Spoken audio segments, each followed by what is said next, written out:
Vamos lá, galera, tudo bem com vocês? Bom dia para vocês, boa tarde, boa noite. Vamos para mais uma aula de cinética química. Já estudamos o estudo das velocidades das reações e agora a gente vai ver a parte da cinética, que são as condições para a ocorrência das reações, tá? Toda reação ela tem que ter algumas condições para que ela ocorra e vamos trabalhar com essas condições agora, tá bom? Gente, são basicamente o seguinte, ó, basicamente nós temos as três condições já colocadas aí na tela, ó. Vou destacar para vocês, a gente vai passar por elas, além da parte gráfica também. Para ter uma reação química, é necessário ter contato entre reagentes. Ou seja, você coloca os dois reagentes, ou três ou quatro, e eles precisam minimamente entrar em contato, porque senão a reação simplesmente não vai acontecer.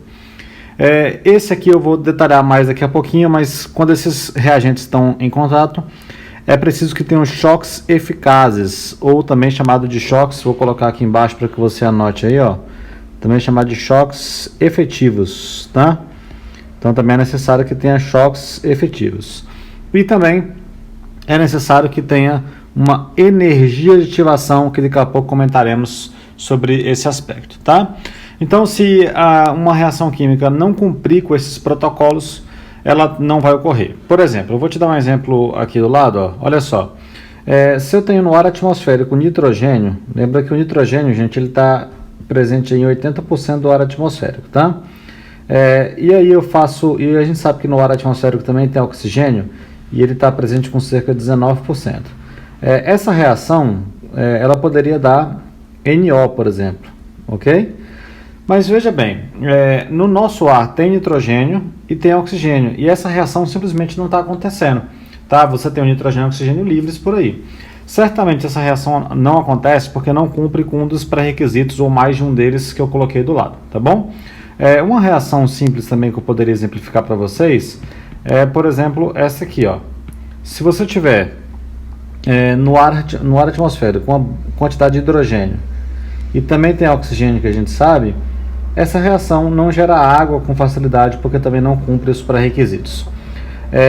A gente sabe que, por exemplo, os ruminantes, por exemplo, vaca, libera metano, certo?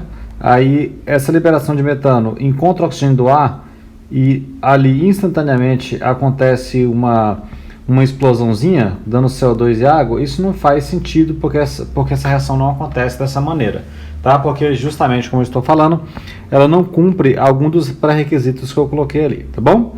Beleza, então vamos lá, vamos estudar como é que a gente faz para já chegar nesses pré-requisitos. Bom, colisões entre moléculas, gente, podem ou não gerar reações, é o que está escrito aqui, ó. Essa primeira observação eu já tinha lido, ó. Reagentes, quando estão em contato, devem se colidir uns com os outros, beleza. Só que essas colisões podem ou não gerar reações, porque esse choque precisa ser eficaz. Então eu vou desenhar aqui embaixo para ficar bem claro para vocês, ó. Imagina que eu tenho essa molécula aqui, ó. Beleza? Então aqui eu tenho uma molécula e aqui eu tenho outra molécula.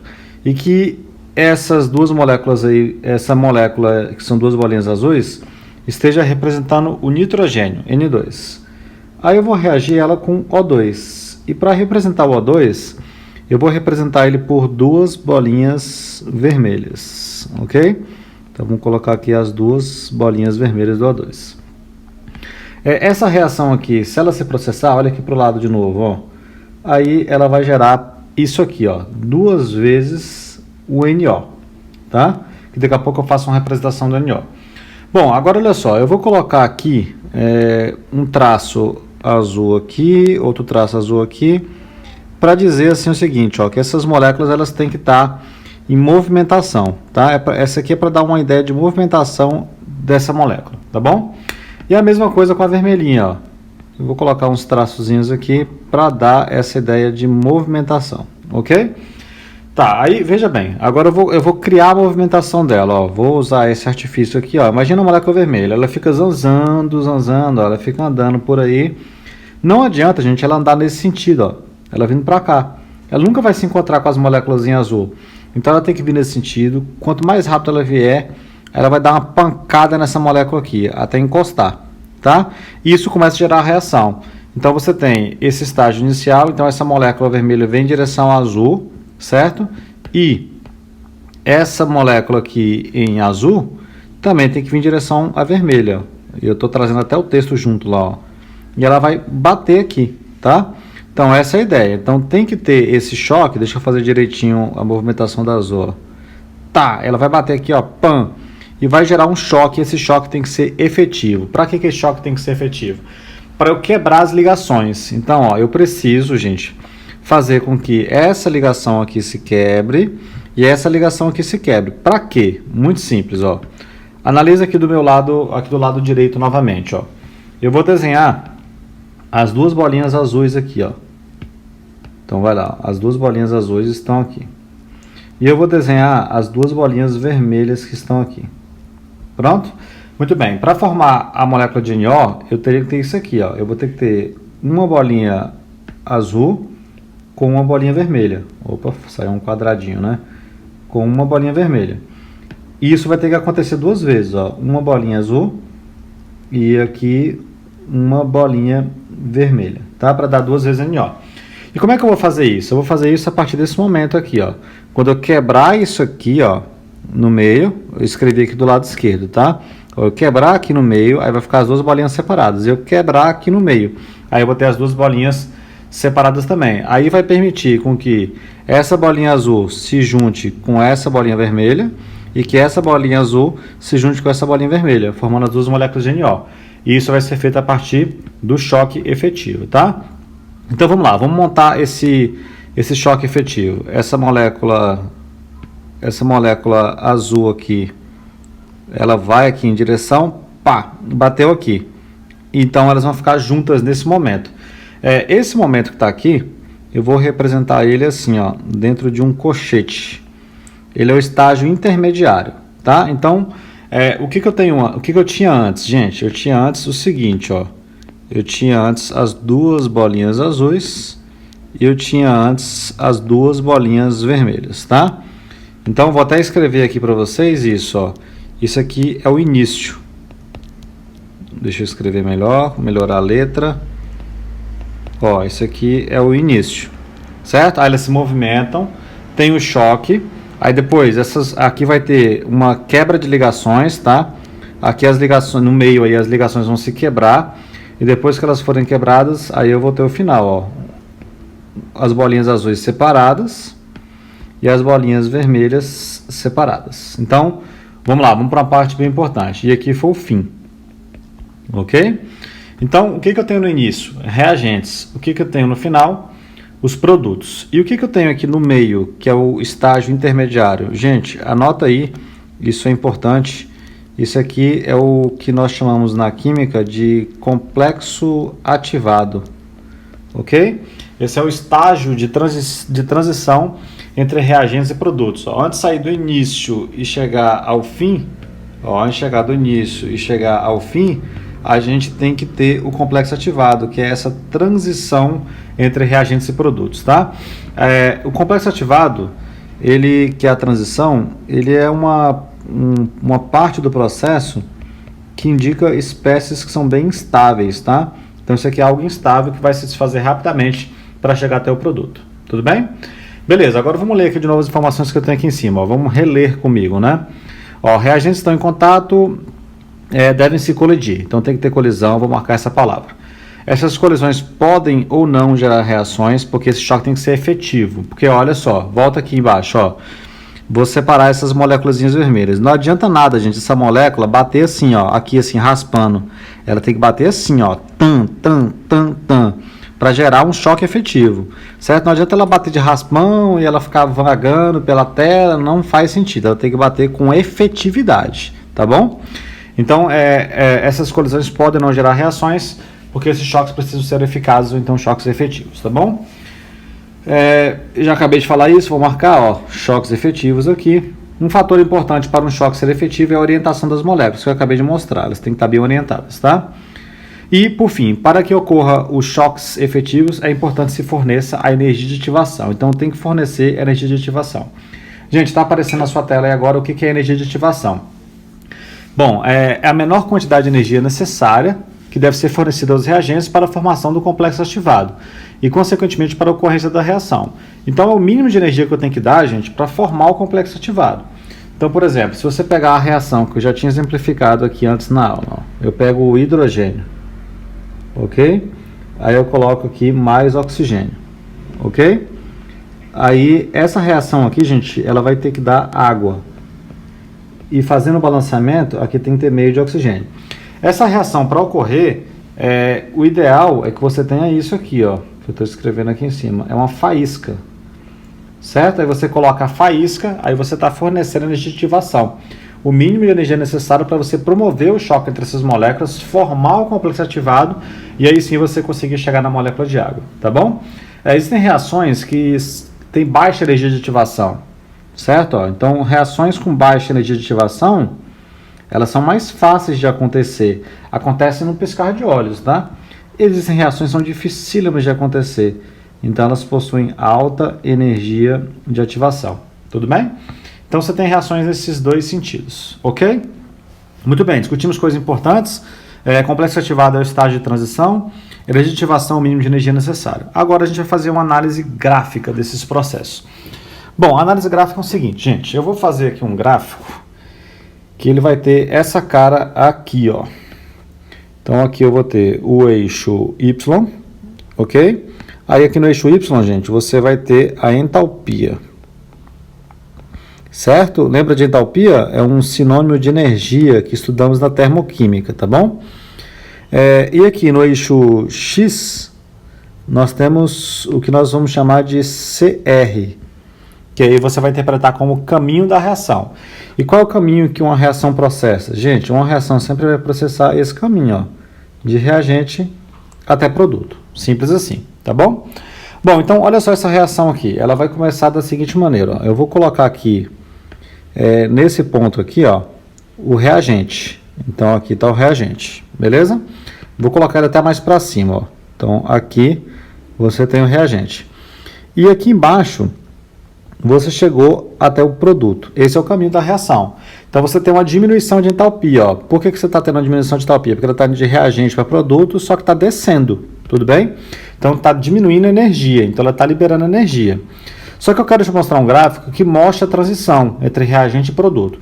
E o que é a transição mesmo que eu já te falei? A transição é o complexo ativado. Gente, quando você tem reagente, ó, olha aqui para baixo, aqui onde eu escrevi o caminho da reação. Quando você tem reagente, eu tenho que inicialmente quebrar suas ligações. Ok?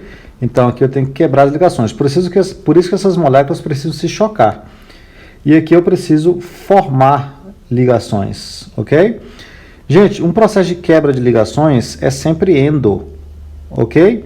E um processo de formação é sempre exo, sempre libera energia. Então, para eu quebrar ligações, eu tenho que absorver energia, tá? Então, olha só, volta aqui para o gráfico. Então, para eu sair de reagente a produto, sempre a gente tem uma reação, eu tenho que começar absorvendo energia. Então, ó, começa absorvendo, aí essa energia vai passando por um estágio de transição, de estabilização, para depois cair e chegar até o produto, ó. Então, atenção, ó, eu vou riscar aqui e vou apagar, ó. Essa parte aqui, ó, é uma parte de absorção de energia, onde eu estou quebrando ligações, tá? Isso vale a pena escrever, ó. Esse momento de subida aqui é um momento de quebra, beleza? E esse momento de descida aqui, ó, é um momento de formação de ligação. Então, onde nós estamos descendo aqui, a gente está tendo a formação de ligação e consequentemente, a liberação. Então, vou colocar assim, entre parênteses aqui, ó, quebra, aí ABS de absorve e formação LB de liberação. Aí, observe o seguinte, ó, tá vendo que aqui está absorvendo e aqui está liberando, mas eu estou liberando mais que absorvendo, ó. Essa parte de liberação aqui, ela é uma parte que tá dando para perceber que tem uma liberação maior do que uma absorção, tá? E se está liberando mais que está absorvendo, eu posso afirmar para você que esse gráfico é de uma reação exotérmica, tá?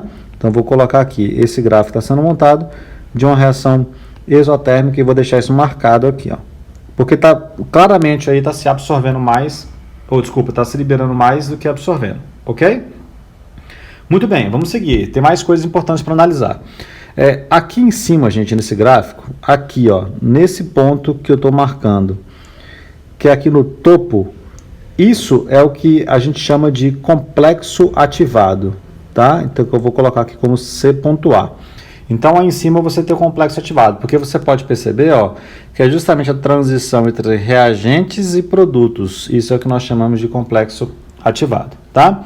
O que mais que nós temos que colocar nesse gráfico? Atenção para esse ponto aqui agora, ó. Eu vou escolher aqui uma outra corzinha, vou colocar um laranja. Gente, do reagente, ó, aqui é do reagente. O reagente está nesse patamar. Até o topo está subindo energia. Ó, então, até o topo aqui está subindo energia. É justamente a energia que você está fornecendo, ok? Para chegar até o complexo ativado. O que é isso mesmo? Isso aqui, ó, é justamente aquilo que nós chamamos de energia de ativação, tá? Então, aqui é a energia de ativação, que comumente nós chamamos assim de EA, que é a energia de ativação do processo. É a energia que você tem que dar do reagente até chegar ao complexo ativado, para assim você conseguir chegar no produto, tá? E tem mais um valor importante que eu preciso te mostrar, que é o seguinte, ó. Esse valor que está aqui, ó, beleza? Eu vou colocar ele direitinho aqui. Então, esse valor que está aqui é a diferença entre reagente e produto. Só que essa diferença, ó, olhando aqui para o lado, é justamente a diferença de entalpia, ok? E essa diferença de entalpia é o que nós chamamos de ΔH da reação. Aí lembra de uma coisa, ó, em relação a esse ΔH, vamos colocar aqui embaixo, ó, o ΔH, ele é sempre final menos inicial, então entalpia do produto menos entalpia do reagente. Aí veja o seguinte, veja que nesse caso aqui, a entalpia do reagente, que está nesse ponto, ó, ele é maior que a entalpia do produto. Então isso vai fazer, se a entalpia do reagente é maior que a entalpia do produto, esse valor aqui é maior, o reagente é maior do que o produto. Então se ele é maior, isso vai fazer com que o ΔH dessa reação seja negativo. Então ΔH menor que zero, caracterizando o que nós já conhecemos como uma reação exotérmica. Tudo bem? Toda essa análise gráfica que eu fiz com vocês aí, gente, é muito importante. E ela é muito recorrente em prova de vestibular. Beleza? Bom, vamos fazer uma análise gráfica, só que dessa vez eu vou ser menos detalhista, porque eu já te passei todos os detalhes aí nesse gráfico. Que vai ser o seguinte, ó. É um gráfico muito parecido, você vai ver a diferença rápido, ó. Vou colocar bem rapidão, ó. Eixo Y, eixo X. Aí aqui vai ser entalpia, ok? Aqui vai ser caminho da reação. Olha a diferença agora, gente. É uma diferença singela. Aqui eu vou ter aqui em cima, aqui embaixo você vai ter reagente e lá em cima você vai ter produto. Olha como é que estava aqui. O reagente estava em cima e o produto estava embaixo. Aqui o reagente está embaixo e o produto está em cima. Aí ele vai passar, fazer a transição e chegar até aqui. Tudo bem? Bom, aí as mesmas coisas, ó. Onde é que eu represento a energia de ativação? A energia de ativação está aqui, ó, do topo, onde está o patamar do reagente, da base, desculpa, até o topo, onde está o complexo ativado lá em cima. Então, essa seta laranja aí é que é a energia de ativação, ok?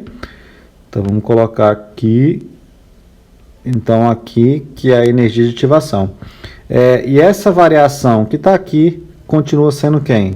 Continua sendo ΔH, beleza? Então isso aqui vai ser o ΔH da nossa reação. E como eu já havia falado, o complexo ativado, ó, ele está aqui no topo do mesmo jeito, de boa?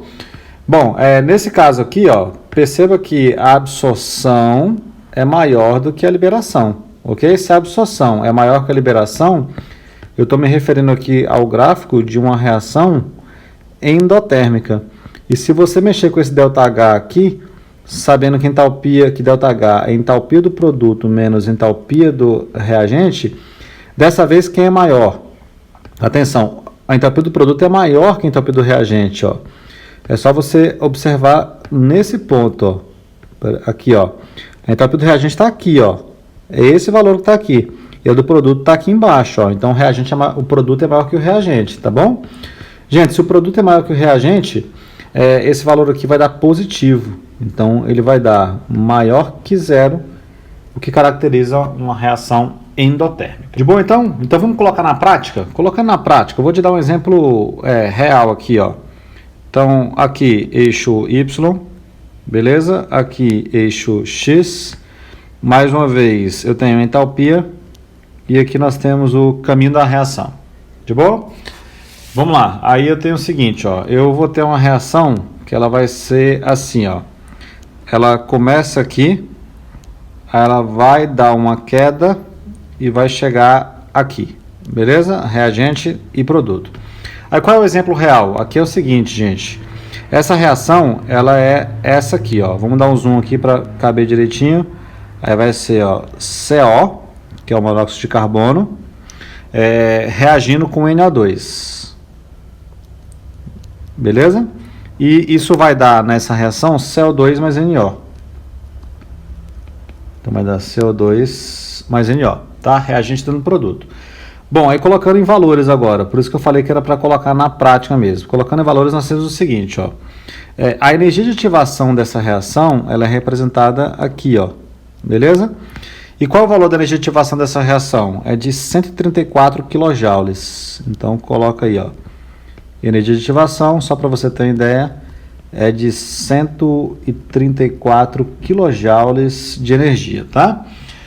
O ΔH dessa reação, que está representado por essa variação que está aqui, ó. Beleza? Ele é endotérmico ou exotérmico essa reação, gente? É exotérmica, né? Ó, porque a liberação é maior do que a absorção. Aí, nesse caso, ΔH vai ser negativo, aí vale menos 226 kJ, ok? Pronto, era só para te dar esse parâmetro, tá? Gente, agora, olha só, vamos para uma última análise gráfica e aí nós encerramos. A última análise gráfica é porque algumas provas de vestibular podem colocar alguns gráficos que são um pouco mais esquisitos, né? E é basicamente porque ele acontece em mais de uma etapa, tá? Então vamos analisar isso aqui. Eu vou colocar um gráfico bem grandão, que vai ser assim, ó. Eixo Y, que vai ser entalpia, e eixo X, certo? Que vai ser o caminho da reação. Então escreve que aqui é entalpia e aqui é o caminho da reação. Gente, olha só a montagem desse gráfico, tá? Ele começa assim, ó. Você chega aqui de reagente, aí ele faz essa variação, chega aqui em produto, aí ele faz isso aqui, ok? Aí depois ele faz isso aqui, beleza? Então, é uma série de montanhas que estão aparecendo aí nesse gráfico. Então, olha só, aqui é como se tivesse, então, uma substância A que vai dando o B para cá, tá? Aí aqui você chega no C e aqui você vai para D, tá? Aí, deixa eu só melhorar essa última curvinha aqui. Deixa eu apagar aqui algumas coisinhas. Opa, apaguei demais. Eu vou apagar só esse pedaço aqui, ó. E vou descer um pouquinho mais para a análise ficar melhor, tá? Então desce um pouquinho mais, eu vou descer bastante, eu vou chegar aqui, tá? Aí vamos colocar as letrinhas de novo. Então aqui eu tenho a substância A, aí chegou em B, aí chega em C e finalmente chega em D. Gente, eu quero que você olhe pro início e pro fim. O que é o início e o que é o fim? Estou marcando para você, ó. É o A chegando em D. Acontece que essa reação ela está acontecendo em algumas etapas, que seria primeiro de A indo para B, depois de B indo para C e finalmente de C indo para D. Então, muitas vezes o que a prova quer saber é qual das reações é só o início e o fim. Como assim o início e o fim? De A começou lá em cima, não é? E aqui em B. Então, você vai fazer a seguinte, ó. Se a entalpia começou com grande entalpia e chegou aqui no final com baixa entalpia, esse processo é um processo exotérmico, porque no final das contas ele liberou mais do que absorveu. Então a primeira informação importante, essa reação como um todo é uma reação o quê? Exotérmica, tudo bem? Agora, claro, se você olhar para as etapas individuais, ó, então a primeira etapa, deixa eu marcar com cores aqui para vocês, ó. Essa primeira etapa aqui, ela é exotérmica, ok? A segunda também, ó. E a terceira também. Então, o processo total vai ser exotérmico. Você pode fazer essa análise também. Ele pode perguntar o seguinte, ó, vamos enumerar aqui. Eu vou colocar essa etapa aqui como etapa 1, essa aqui como etapa 2 e essa aqui como etapa 3. Gente, qual das etapas foi a etapa mais lenta? Aí o que você tem que olhar? Para a energia de ativação. Gente, olha a energia de ativação da etapa 3, do reagente aqui em cima até o topo. Tudo bem? Então essa energia de ativação é muito grande. Então essa etapa 3 aqui, ela tem altíssima energia de ativação. Então, se ela tem altíssima energia de ativação, eu posso afirmar que ela é a mais lenta. Tudo bem? Então, esse seria um gráfico por etapas, tá?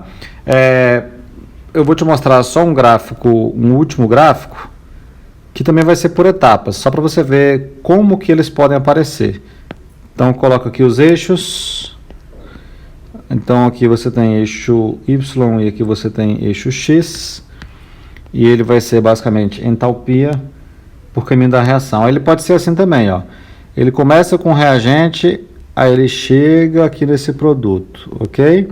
Aí inicia-se uma nova etapa, aí ele começa aqui e vem para cá. Aí inicia-se uma nova etapa, começa aqui e vem para cá, certo? Agora, analisa só, aí vamos colocar as letrinhas para você se orientar, ó. A, aqui B, aqui C e aqui D. Analisa início e fim. Começou em A e terminou em D. Só que com uma diferença agora, ó.